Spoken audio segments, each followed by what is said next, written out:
Bonjour, bonsoir et bienvenue dans votre Ethylothèque. Aujourd'hui, je vous emmène à la découverte de l'histoire d'un alcool qui a le vent en poupe, le rhum.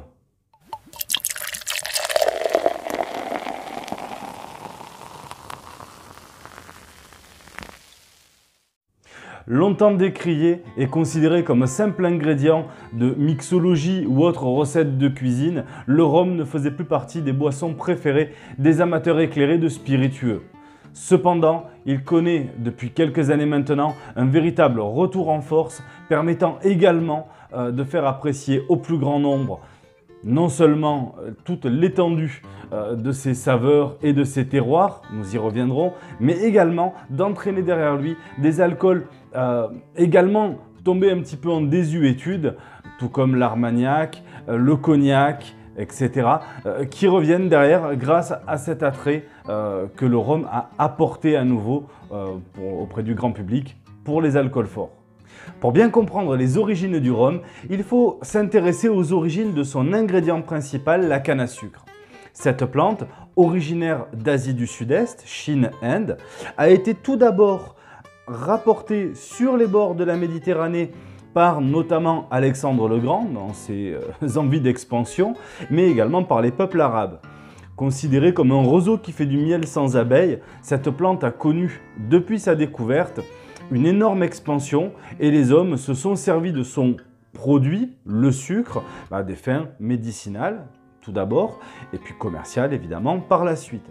Ce n'est qu'avec la colonisation des Caraïbes par les peuples d'Europe de l'Ouest que cette plante a tout naturellement suivi l'homme dans ces contrées pour maintenant coloniser une grande partie quand même de l'Amérique du Sud, notamment le Brésil qui est l'un ou si ce n'est le plus gros producteur de sucre actuel, sucre de canne bien évidemment, et est retourné au niveau de l'océan Indien, sur l'île de la Réunion notamment, où l'on fabrique bien évidemment du sucre et également du rhum, nous allons y revenir. C'est donc au XVIe siècle que débute la culture de la canne à sucre au niveau des Caraïbes, pêle-mêle, Antilles, Martinique, Guadeloupe, etc. À cette époque-là, il n'y avait pas de rhum. On n'a plus de rhum. Pourquoi on n'a plus de rhum? Rassurez-vous, capitaine Jack Sparrow, nous avons du rhum et peut-être même bien plus qu'avant. Mais votre époque n'a rien de reluisant. Car la culture de la canne à sucre est un travail extrêmement pénible qui se fait par des températures très chaudes avec une plante qui est assez coupante au niveau de ses feuilles. Il faut être baissé pour couper la canne. C'est quelque chose d'extrêmement pénible que les colons n'entendaient pas faire eux-mêmes. C'est pour cela qu'historiquement, le travail du sucre et la culture de la canne, bien évidemment, sont intimement liés au mouvement esclavagiste. Une fois les cannes arrivées à maturation, il convient donc de les couper. Donc couper la base, couper la tête, les entreposer, les presser le plus vite possible pour en extraire le jus qui, une fois cristallisé, donnera des pains de sucre. Bien évidemment, cette industrie ne donne pas pour 100% de canne, 100% de sucre. Il reste des rejets, des déchets qui à l'époque n'étaient pas considérés et étaient récupérés par les esclaves qui les transformaient notamment en alcool. Connu sous le nom de tafia, ratafia, kildive, tudiable, cet alcool fabriqué par les esclaves est récupéré par leurs maîtres qui ont très vite vu le potentiel commercial de ce sous-produit de la canne à sucre. Et très vite, cet alcool a pris le nom de rhum. Alors, rhum avec un H, rhum sans H ou rhone en fonction de l'origine des colons. Là aussi, nous allons y revenir très vite. La date de naissance approximative du rhum date donc du milieu du XVIIe siècle, date à laquelle on retrouve les premières traces écrites de distillation, notamment à la Barbade, pour ensuite essaimer dans le reste des Caraïbes. On ne va pas tourner autour du verre 107 ans ni autour du goulot et on va passer immédiatement à la fabrication du rhum qui en théorie est relativement simple puisqu'il suffit de prendre une canne, d'en extraire le jus et ensuite de le transformer en rhum. Et c'est là où effectivement il y a deux écoles, deux manières de faire. La première en transformant le pur jus de canne en vezou, excusez-moi pour la prononciation, ou alors en récupérant la mélasse, qui est un déchet, va-t-on dire, de la fabrication du sucre, en lui ajoutant de l'eau pour la diluer et en la faisant cuire. Le liquide enfin obtenu, appelé vinasse, est très peu alcoolisé bien évidemment. On va y rajouter des levures à l'intérieur pour pouvoir transformer le sucre en alcool, comme on peut le faire pour la bière notamment. Alors, le rhum n'est absolument pas un alcool de fermentation, c'est bien un alcool qui est distillé, puisque cette vinasse obtenue après transformation du sucre en alcool va être passée dans des colonnes de distillation ou des alambics pour donner le rhum produit définitif. Alors depuis le début de cette vidéo, vous m'entendez souvent dire « j'y reviendrai plus tard ». Effectivement, le rhum n'est pas un alcool simple, ni dans son histoire, ni dans son explication, ni dans son actualité, va-t-on dire. Et je vous invite pour l'instant à rester un petit peu dans le passé avec moi. Je vais donc mettre entre parenthèses la fabrication du rhum moderne, si je puis m'exprimer ainsi.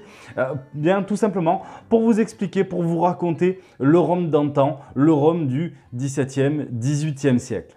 J'adore ces moments-là. Alors l'histoire du rhum est bien sûr intimement liée à la marine, que ce soit les pirates ou que ce soit la marine réglementaire.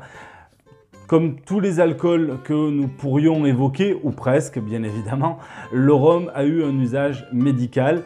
Dans sa forme la plus réglementaire et la plus stricte possible, la Royal Navy distribuait des rations de rhum quotidiennes à ses hommes d'équipage afin que ceux-ci puissent se réchauffer un petit peu et également se soigner.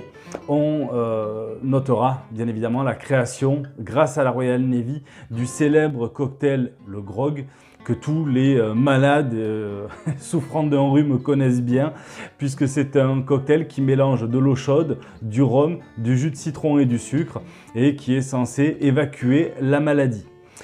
D'un point de vue moins réglementaire et un petit peu plus roublard, eh bien effectivement, hein, les pirates, vous l'avez deviné, le drapeau, le bandeau sur l'œil, encore une fois, ces derniers se servaient du rhum pour recruter leurs hommes d'équipage, alors de la manière la plus simple possible.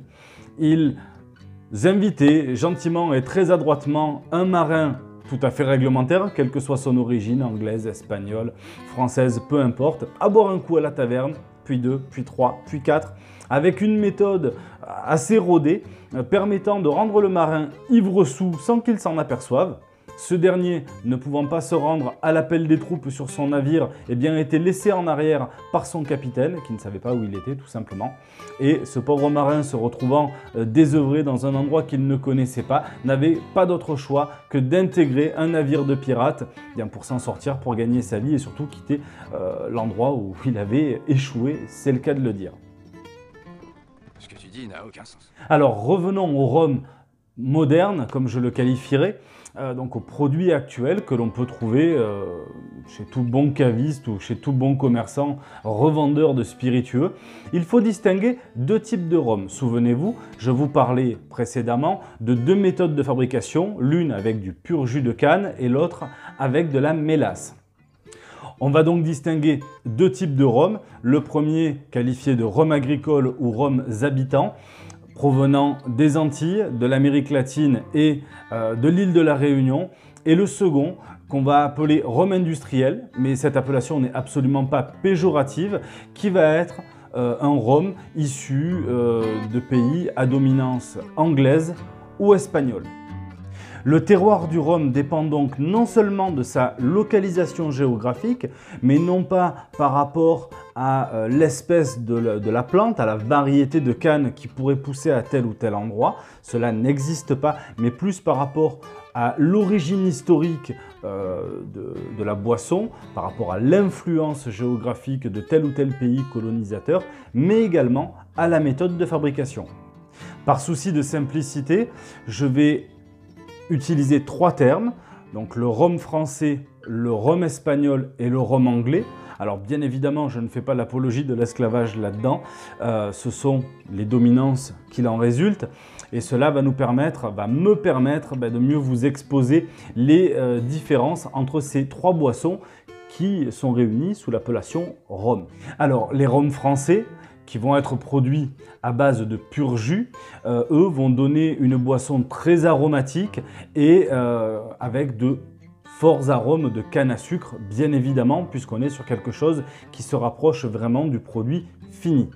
Les rhums anglais, quant à eux, sont produits à base de mélasse, donc ce résidu de la fabrication du sucre qui est dilué, mis à fermenter et ensuite distillé. Ces rhums-là vont être assez lourds et assez épicés en bouche. Les rhums hispaniques, quant à eux, sont les plus complexes à appréhender, puisqu'on retrouve dans ces rhums-là aussi bien le petit rhum que je qualifierais gentiment et affectueusement de bas de gamme, dont on va se servir pour réaliser un cocktail, mojito ou autre, à des rhums beaucoup plus complexes, beaucoup plus élaborés, vieillis en fût. Cela se trouve maintenant assez couramment, donnant une palette d'arômes qui est extrêmement vaste et trop longue à décrire dans cette petite vidéo. Comme je le précisais en début de vidéo, cette boisson a effectivement le vent en poupe, revient vraiment à la mode de nos jours et pour moi qui fréquente les cavistes de manière assidue, j'ai effectivement pu voir toute la place, l'importance prise par le rhum dans les rayonnages et retrouver des boissons de toutes origines. Je ne citerai que les plus célèbres, Don Papas, qui est un rhum des Philippines, le Diplomatico, que beaucoup de gens connaissent et qui va, pourquoi pas, nous permettre d'appréhender cette boisson, du moins c'est l'expérience que j'ai pu en faire. Des rhums un peu moins connus, mais tout aussi qualitatifs, comme le rhum La Belle Cabraise, qui est un rhum de Guyane absolument génial et qui a été primé, bien évidemment. Je ne voudrais pas léser toutes les distilleries des Antilles françaises, de la Réunion, etc. Je pense au rhum d'Amoiseau, je pense voilà, à tout un tas de distilleries comme ça qui ne déméritent absolument pas, qui ne sont absolument pas bas de gamme, mais qu'il faut connaître pour découvrir cette boisson. Au-delà de ces productions tout à fait respectueuses, traditionnelles dirais-je, on va retrouver des produits un petit peu plus farfelus et fantaisistes comme le rhum Ron Jeremy, pour ceux qui connaissent l'acteur de films pour adultes, et un rhum qui a été commercialisé par le célèbre groupe Rammstein, heavy metal allemand, que je recommande musicalement parlant. Je n'ai pas encore goûté leur boisson. J'espère que cette vidéo vous aura donné envie de découvrir le rhum sous tous ses aspects, de l'utiliser avec modération mais avec passion. N'hésitez pas à laisser un commentaire, abonnez-vous à la chaîne, laissez un petit pouce bleu, ça fait toujours plaisir et j'en ai pas assez. N'hésitez pas à me laisser un commentaire sous cette vidéo et n'oubliez pas, comme le disent nos amis antillais, toute boisson enivre, c'est le rhum qui a bon dos. À la prochaine.